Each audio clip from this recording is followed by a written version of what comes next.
David's Sling, also formerly known as Magic Wand, is an Israel Defense Forces military system being jointly developed by the Israeli defense contractor Rafael Advanced Defense Systems and the American defense contractor Raytheon, designed to intercept enemy planes, drones, tactical ballistic missiles, medium to long-range rockets and cruise missiles fired at ranges from 40 km to 300 km. David's Sling is meant to replace the MIM-23 Hawk and MIM-104 Patriot in the Israeli arsenal.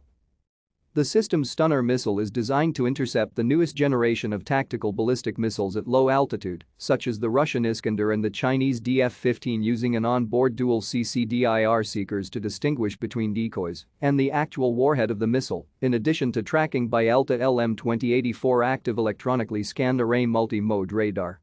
The multi-stage interceptor consists of a solid-fuel rocket motor booster, followed by an asymmetrical kill vehicle with advanced steering for supermaneuverability during the kill stage. Thank you for watching. Like and subscribe if you would like to view more of our videos.